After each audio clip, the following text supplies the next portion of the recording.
dass man von uns verlangt hat, zu schwören, für Führer, Volk und Vaterland, wenn es notwendig ist, also auch das Leben zu opfern, das fanden wir eigentlich selbstverständlich. By the end of the war, the morale of the German army was crushed. Everyone seemed to know that the Reich was coming to an end.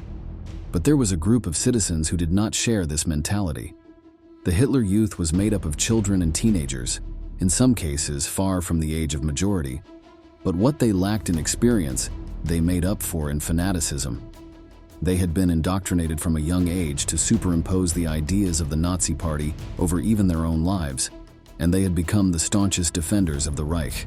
This included committing terrible brutalities. So it was that the Allies were ordered to treat these young people like any other fighter and to have no room for mercy.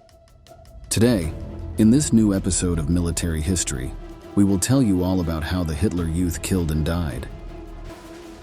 By 1944, German troops were in full retreat. The territory of Eastern Europe conquered in the previous 3 years was quickly liberated by the Soviet Red Army. Meanwhile, in the West, the Allies were planning their landing in Normandy. The immense number of casualties suffered on the Eastern Front had exhausted the Nazi forces, both in equipment and men. As their enemies drew ever closer to Berlin, Hitler made the drastic decision to turn to another sector of the population: the boys and girls of the Third Reich. These members of the Hitler Youth had already been involved in the war, but their tasks, up to that point, had been in support. The work that the Nazi leaders had in mind for them now was much more dangerous. These miners would form combat divisions and be sent to the front to fight fiercely against the invaders. First, those close to adulthood, 18 or 17 years old, were used. But it was not long before children of 14 or even younger were forced to kill and die for their country. The first few times the Allies and Soviets encountered these youth brigades, some soldiers hesitated before pulling the trigger. But in many cases, the Germans did not. Several of these teenagers were complete fanatics, willing to take part in suicide missions to annihilate the enemy. This led, as we mentioned at the beginning, to the military leaders of the invaders giving strict orders to treat members of the Hitler Youth like any other Nazi fighter. They were victims of indoctrination, but nothing could be done for them. There was no room for any kind of mercy on the battlefield. Those who did not fall on the front could be tried and executed, regardless of their young age. This was the case, for example, with Heinz Petri and Josef Schoner, aged 16 and 17. Under interrogation, Petri, the 16-year-old, admitted being a spy. They were then imprisoned in Aachen prison. There was a day-long hearing in front of a US military court, made up of members of the 9th Army, and the pair, despite their age, were sentenced to death by firing squad on the 29th of March 1945 in a court-martial in Mönchengladbach for committing acts of espionage which were damaging to the war effort. The jury of officers came up with a 2/3 majority, and the death sentences were carried out to show the German people how serious the Americans were to remove the poisonous breath of German militarism and Nazi ideology from the face of the earth completely. Worse still, some of these divisions were part of the SS, the most important paramilitary organization in Nazi Germany. They were responsible for the worst brutalities on both the Eastern and Western fronts. And, whether by force or with pleasure, in many cases these young people also took part in these war crimes. There are known cases in which prisoners were summarily shot by members of the Hitler Youth, supposedly without the slightest sign of remorse. If a member of this group fell into Soviet hands, he knew that his life was over. Being a minor was no excuse. From the time they entered into action until the end of the war, thousands of boys and girls were killed in combat or executed. But how did this force begin to form, so in line with National Socialist doctrine, so much so that it could even surpass that of much older men? How did such a level of blind fanaticism come about? The Hitler Youth Organization was created in 1922, 2 years after the origin of the Nazi Party, under the name of the Youth League. Its purpose was to train and recruit future members of the SA, the Storm Section, the main paramilitary group before the SS took more power.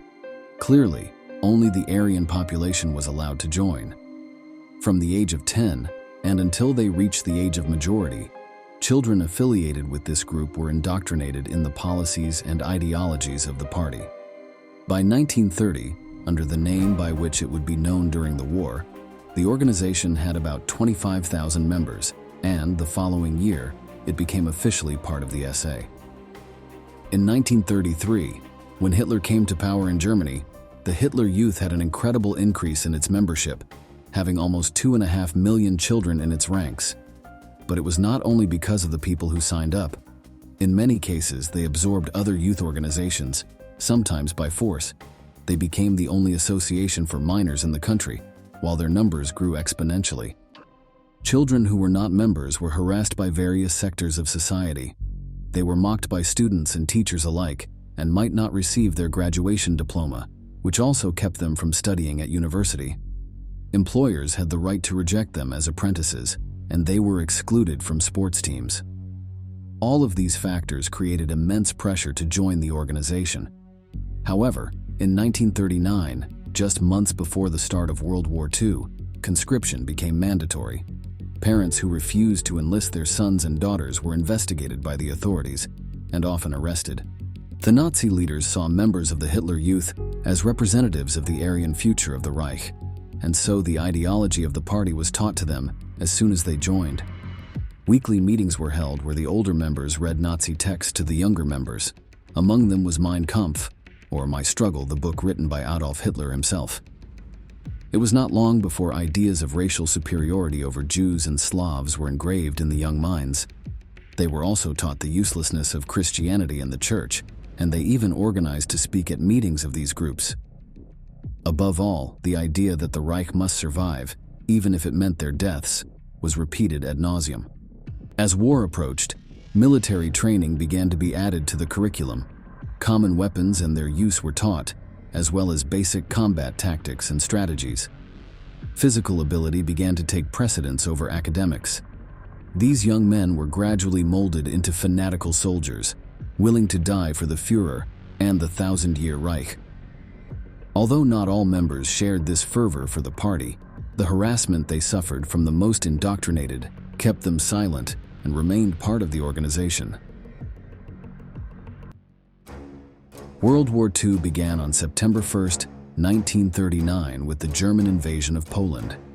Not long after this event, it was decided that the Hitler Youth should become fully involved in the country's war effort. By the following year, these teenagers were already part of the German postal and railway services. When the Allies began their bombing raids on German territory, they were assigned to relief tasks, such as in fire brigades. For now, the only direct combat they participated in was as crews of anti-aircraft divisions, protecting cities from enemy aircraft, as we can hear below. Leistungen kann ich kaum beschreiben. Es kam ein Luftwaffenoffizier zu uns in den Unterricht und verkündete uns, dass die Jahrgänge 26 und 27 dieser bestimmten Klassen der höheren Schulen mit dem 10. oder 15. Februar 1943 zur Flak kämen als Luftwaffenhelfer. Wir sind alle aufgesprungen, haben gejubelt, es war ein ohrenbetäubender Lärm. Und nun, auf einen Schlag, wurden wir Soldaten, ehe wir es gehofft hatten. Nur Freude. But this limited exposure to action was about to change dramatically.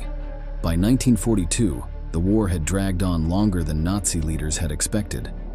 Setbacks in the North African campaign, plus the serious complication of the advance on the Eastern Front, meant the loss of large numbers of men for the Germans.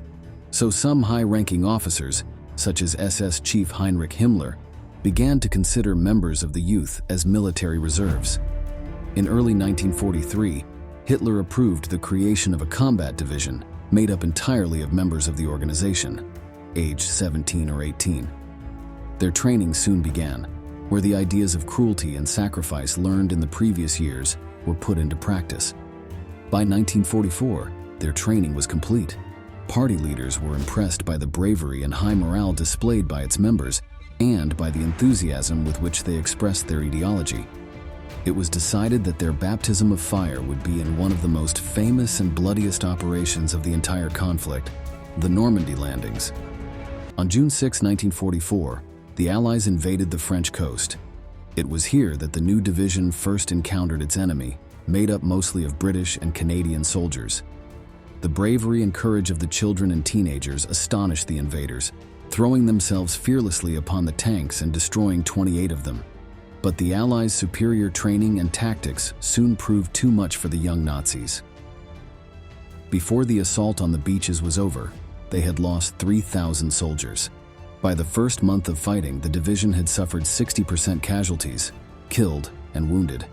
Soon, their high morale had plummeted, and they were faced head-on with the reality of war, as one former member recounts below.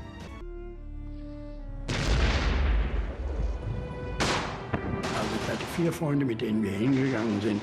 Das waren wirklich Freunde, also nicht nur so Soldaten, sondern wir waren Freunde. Und von denen sind innerhalb von 14 Tagen oder 3 Wochen sind 3 Mann gefahren. Also das war da ziemlich hart und dann fühlt man sich als Kanonenfutter. Ne?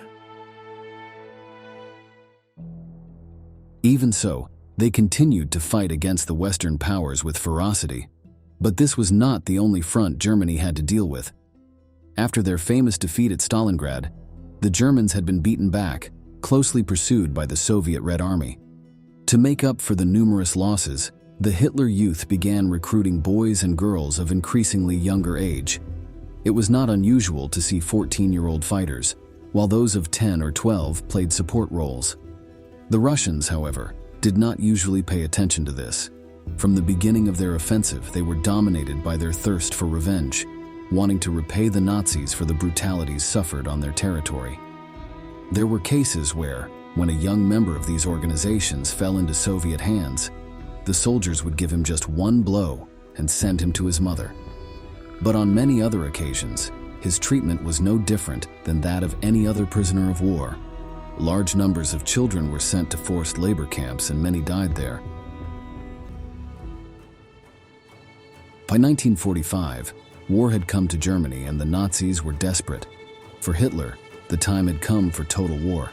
There were no more civilians, only combatants. To confront their enemies, they were forced to draw on the last reserves of the population they had left. In addition to the German line army, a militia known as the Volkssturm, or People's Storm, was formed. It was made up of every male, aged 16 to 60, who had not yet been drafted into the country's armed forces. If anyone refused, he was arrested or executed by SS soldiers. Many members of the Hitler Youth were added to these divisions, which were placed under the command of the most fanatical officers in the Reich. They needed this kind of blind loyalty for the missions they were sent on. Typically, they were given anti-tank weapons and ordered to hide until the armored vehicles passed by. At that point, they would attack and destroy the vehicle. Some US soldiers reported encountering children as young as 8 years old, armed and waiting for their enemies. Listen to one of these child soldiers in the video below. So sind wir also am 4. April 1945 gemustert worden. Ein Teil meiner Klasse wurde tauglich gemustert und wir kriegten dann auch die Tarnanzüge der Waffen-SS. Natürlich war das für mich so, man musste die Ärmel und die Beine hochkrempeln. Ich war 1,60 Meter, also so kleine Tarnanzüge waren offenbar selten. Many other members were trained to serve as spies and saboteurs. This operation became known as Werwolf. It was not only children who took part in these actions, although they formed a large part of their ranks. They had been ordered to carry out guerrilla actions to sow chaos behind enemy lines. But the disorder that characterized German plans at this time of the war, coupled with poor training, resulted in the frequent failure of these attacks. There were numerous cases where, despite being minors, captured werewolves were shot by the Allies, accused of espionage, as in the aforementioned case of Petri. But as could be expected, these new forces made up of young and old had no effect on the enemy advance. The Soviets continued to rapidly approach the capital. During the Battle of Berlin, the militias formed an integral part of the city's defense. They were reported to have fought with much greater fervor than the veteran officers and soldiers of the German army, perhaps because the latter already saw that defeat was certain. On numerous occasions, even when completely surrounded, the young men fought to the death of the last member rather than surrender. There were even cases where they took their own lives before being taken prisoner. That was the extent of their indoctrination. In the last days of the war, to avoid unnecessary deaths, Helmuth Weidling, the general in charge of the defense of Berlin, ordered the youth combat divisions to disband. But in the chaos of this battle, the directive was never carried out, and these miners continued to die in droves until the German capitulation. The forces of the Third Reich signed their surrender on May 8, 1945. Immediately after this, with the country occupied by the Allies and the Soviets, the process of denazification began. This movement sought to eliminate all traces of the ideology and politics of the National Socialist Party from local culture. The Hitler Youth was affected by this movement, and the group was banned. Although there was evidence that some of its members had committed war crimes, due to their young age they were not tried for them. Likewise, some adult leaders of the organization were sentenced to prison, and other members of the organization, as we saw in previous cases, suffered criminal sanctions for other types of crimes. Extermination camps. The aim was to confront them with the most terrible crimes committed by their party and to make them aware of the actions they helped carry out. On the other hand, compulsory education, which had been replaced by youth meetings, was put back into effect. It was not unusual to see 16 or 17-year-old boys with very poor reading or writing skills, as military actions had become more important than their academic training. There were cases where indoctrination had been too effective, and even after the war was over, boys and girls continued to clamor for National Socialism. But on many other occasions, these young people were able to realize that the party had stolen their childhood. Several former members became great whistleblowers, charged with raising awareness in the world about the crimes in which they had participated. We've reached the end of the video, and we want to ask you, do you think it was justified to execute these young men for their actions in the war? Don't forget to leave your answer in the comments box and subscribe to our channel to learn about many more military events that left their mark on history.